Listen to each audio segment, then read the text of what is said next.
Hello students, मैं नरेश कुमार भारी, सहायक आचार्य, राजकीय कन्या महाविद्यालय तारानगर। बीए सेकेंड ईयर के पेपर प्रमुख राज्य व्यवस्थाएं में आज हम यूएस कॉन्स्टिट्यूशन में यूएस सीनेट, जो यूएस कांग्रेस का अपर हाउस है, उसकी शक्तियां, उसके कार्य और उसका कंपोजिशन, क्या वह सबसे शक्तिशाली सदन है और उनकी यूएस राजनीतिक व्यवस्था में क्या भूमिका है, उसके बारे में पढ़ेंगे। जैसा कि आपको पता है, कांग्रेस के अपर हाउस का नाम सीनेट्स है और लोअर हाउस का नाम हाउस ऑफ रिप्रेजेंटेटिव है। तो हम सीनेट्स के बारे में सबसे पहले एक फेमस कथन के साथ स्टार्ट करते हैं। संयुक्त राज्य की सीनेट संसार का सर्वाधिक शक्तिशाली सदन है।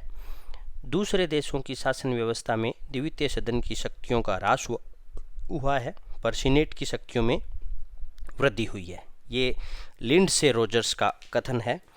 तो अगर इसका हम बारीकियों से देखें तो यह संसार का सबसे शक्तिशाली सदन है और दूसरे देशों की शासन व्यवस्था में द्वितीय सदन की शक्तियों का ह्रास हुआ है, जबकि इसकी शक्तियों में वृद्धि हुई है।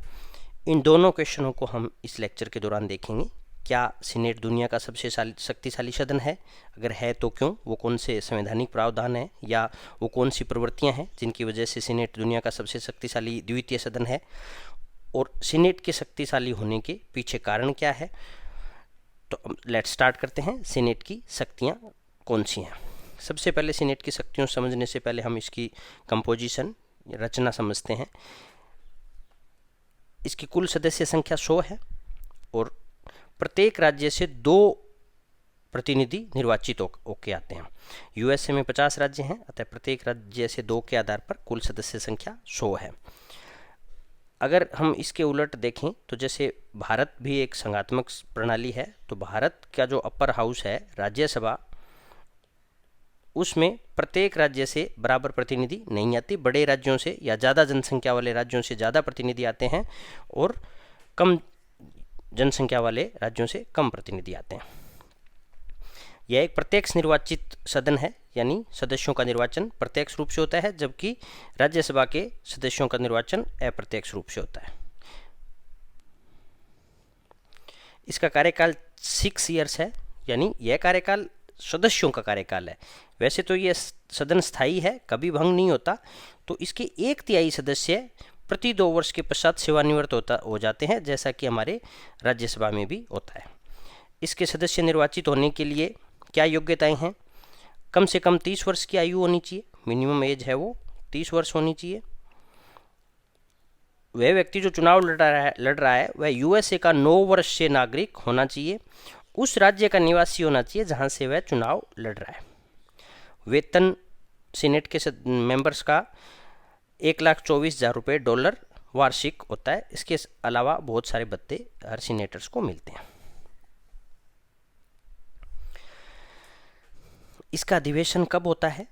अधिवेशन प्रतिनिधि सदन के साथ ही आरंभ होता है, यानी 3 जनवरी दोपहर से ये शुरू होता है।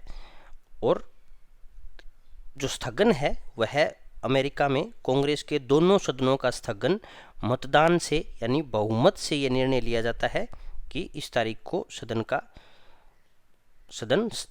अधिवेशन स्थगित कर देते हैं। अगर इस तारीख पर सहमति नहीं बनती है तो यह फिर राष्ट्रपति ये तारीख तय करते हैं कि भी सदन को स्थगित किया जाता है।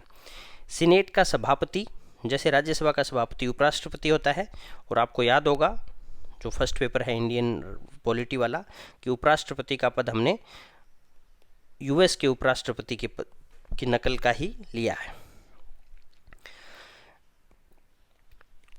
यद्यपि सीनेट के सभापति उपराष्ट्रपति के पास उतनी शक्तियां नहीं होती जितनी प्रतिनिधि सभा के स्पीकर के पास होती है। उपराष्ट्रपति सभापति के अलावा यहाँ सीनेट को सामयिक अध्यक्ष भी चुनने का अधिकार है। सामयिक अध्यक्ष बहुमत दल का मनोनीत नेता होता है और जब राष्ट्रपति अनुपस्थित होते हैं तब सदन की अध्यक्षता करते हैं। अब हम देखते हैं सीनेट की क्या शक्तियां हैं, यानी क्या कृत्य हैं। फर्स्ट है विधायिका शक्ति यानी लेजिस्लेटिव पावर, जो कानून निर्माण की जो शक्तियां हैं वो कौन सी हैं।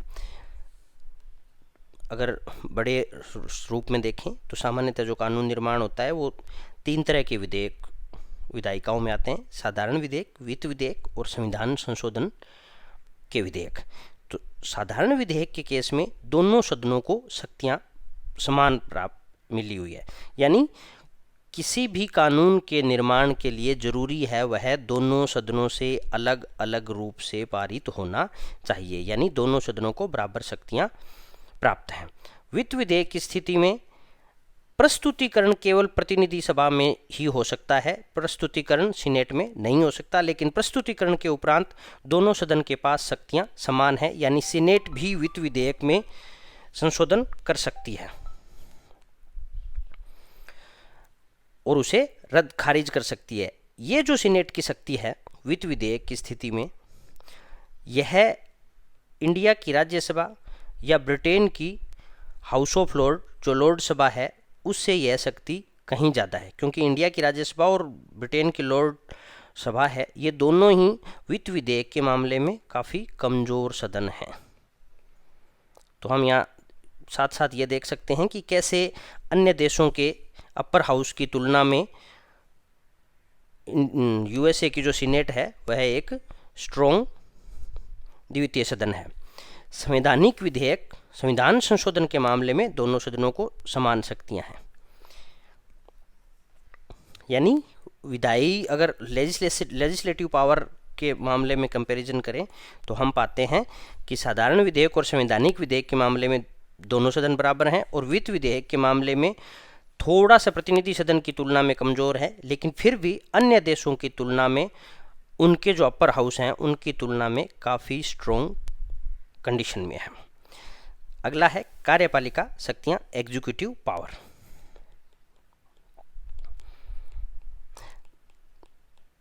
जैसा हमने पढ़ा था, एग्जीक्यूटिव के पावर के मामले में जो अन्य देशों के या विधायिका के जो अपर हाउस होते हैं सामान्यतः उनको कोई कार्यपालिका शक्तियां नहीं होती। अगर हम किसी अन्य देश के देखें तो उनको कोई कार्यपालिका शक्ति नहीं मिली होती, लेकिन अमेरिका के संविधान वेता सीनेट को राष्ट्रपति के सलाहकारी सदन के रूप में उसका निर्माण कर रहे थे, इसलिए राष्ट्रपति पर नियंत्रण स्थापित करने के लिए और चेक एंड बैलेंस का जो सिद्धांत है अमेरिका के संविधान में सेपरेशन ऑफ पावर के साथ, उसका सही क्रियान्वयन करने के लिए सीनेट को 3 एक्स्ट्रा ऑर्डिनरी कार्यपालिका शक्तियां दी गई। ये 3 शक्तियां हैं संधियों का पुष्टिकरण, यानी यूएस का राष्ट्रपति अन्य देशों के साथ जो भी संधि और समझौते करते हैं उनका पुष्टिकरण सीनेट से करवाना जरूरी होता है और यह 2/3 बहुमत से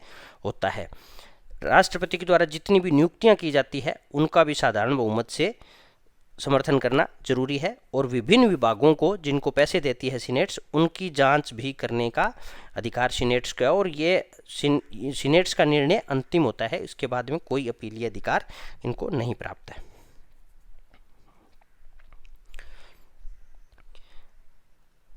नेक्स्ट, अगर इसके अलावा भी कुछ प्रशासनिक शक्तियां देखें तो वो भी प्रशासनिक शक्तियां हैं, लेकिन वैसी शक्तियां प्रतिनिधि सदन को भी प्राप्त हैं, जैसे युद्ध की घोषणा और महाभियोग में भी सीनेट्स का रोल होता है। राष्ट्रपति महाभियोग में, उपराष्ट्रपति और अन्य महाभियोग में भी।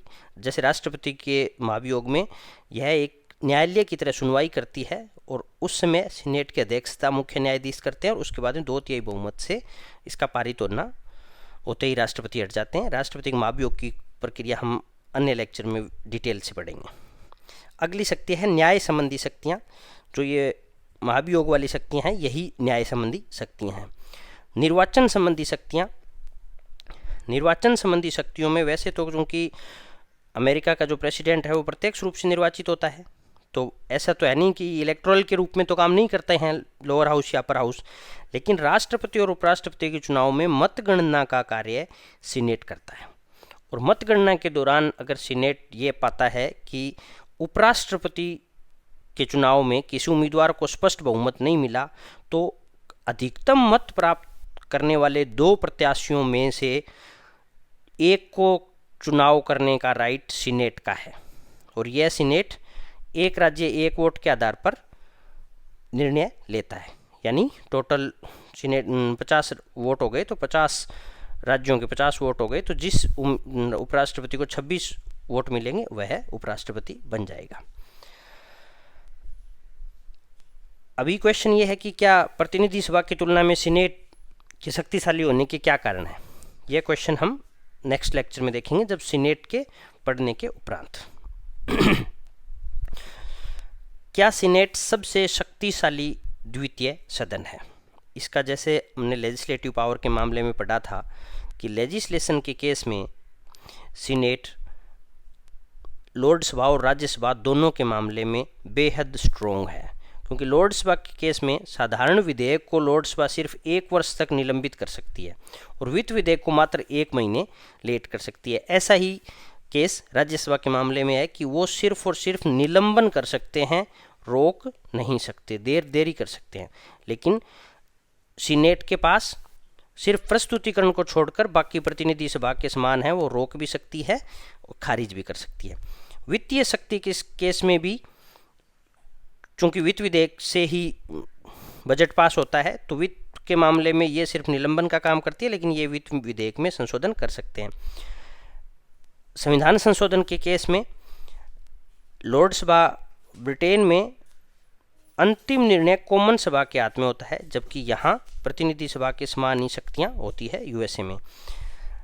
कार्यपालिका शक्तियों के मामले में विश्व के लोकतंत्रों में अपर हाउस के पास ऐसी कोई शक्ति नहीं होती, जैसे भारत में राज्यसभा के पास ऐसी कोई शक्ति नहीं है, ब्रिटेन में हाउस ऑफ लॉर्ड के पास ऐसी कोई शक्ति नहीं है। लेकिन अमेरिका में 3 महत्वपूर्ण शक्तियाँ सीनेट के पास हैं: संधियों का पुष्टिकरण, नियुक्तियों का समर्थन और विभागीय जांच। इसका निर्वाचन, सीनेटर्स का निर्वाचन प्रत्यक्ष रूप से होता है, जबकि लोकसभा का सदस्य मनोनीत होते हैं। अपर हाउस की जब हम बात करते हैं तो राज्यसभा और हाउस ऑफ लॉर्ड के साथ साथ स्विट्जरलैंड का जो सीनेट है, यह भी एक स्ट्रोंग अपर हाउस माना जाता है, मजबूत शक्तिशाली द्वितीय सदन माना जाता है। तो इससे कंपैरिजन अगर हम करें तो भी हम देखते हैं कि यूएस सीनेट के पास जो 3 प्रशासनिक शक्तियां हैं, ऐसी शक्तियां स्विस सीनेट के पास भी नहीं है। अतः हम कह सकते हैं कि सीनेट विश्व का सबसे शक्तिशाली द्वितीय सदन है। और जैसा कि ब्राइस ने कहा है, senate is a centre of gravity in A government. Thank you very much.